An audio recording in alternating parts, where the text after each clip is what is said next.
motherfuckers. Excuse me, taxi. Okay, man, we're looking around. This is the 77 WABC minicast. So let's start with the major election story here, as we are now getting into the hot period of the 2026 midterm elections. And it looks like another major problem, and perhaps the biggest problem so far of many, for Graham Platner. He is the Democrat nominee running against the incumbent Republican Susan Collins in the state of Maine for the U.S. Senate. By the way, the latest polls that came out before this weekend, Platner's lead has increased from 7 points to 9 points over Collins. But we'll have to see what the polls say after this. It turns out that Platner's wife, Amy Gertner, according to a number of reports, and they have acknowledged this, the campaign, although they're trying to water it down. You'll hear more about that in a second. But his own wife, Amy Gertner, late last year, notified the campaign that her husband, Graham Platner, had been involved in many sexting-type relationships with several women on an infamous app known for hookups, as they say. This, of course, was presented to the campaign by his wife in hopes of having them at least know about it and maybe do something about it and be prepared for it.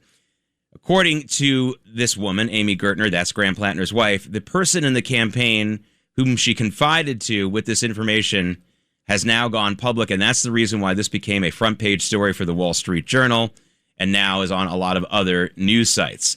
Now, Platner is, of course, also known for the other controversies in his life, which include denigrating U.S. soldiers who were wounded and injured in the war in Iraq, his Nazi tattoo, which is not just a Nazi tattoo, but the SS insignia of the division of the SS that ran the death camps of Auschwitz and Buchenwald and Birkenau, etc., and his comments about how female rape victims should take responsibility for their own assaults against them. Now, the campaign is trying to scramble on this, and they did trot out his wife. Again, her name is Amy Gertner. They've been married since 2023. Here's how she's talking about it, not about the controversy, but why she's angry that someone who used to work for the campaign made this public. Here she is. Hey everyone, it's Amy. I wanted to make a statement today, and I'm getting eaten by bugs. I wanted to make a statement today in response to a couple of news articles that are out there about my marriage to Graham. If anybody knows me and Graham personally, you know that we got married in 2023. We live in Sullivan. We've got 2 dogs, and we love each other deeply.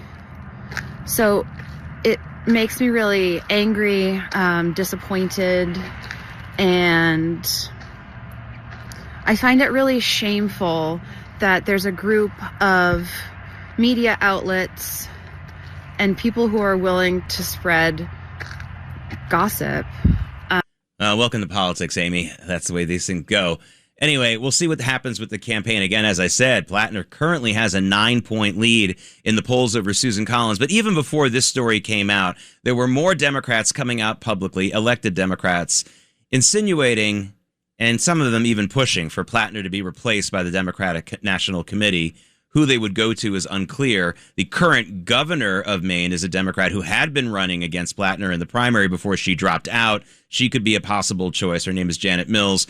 We'll see what happens here, but his campaign does seem to be in very serious trouble. Maybe not so much for the allegations, which are something in themselves, but the fact that they did actually come from his wife, even though she's standing up and supporting him now.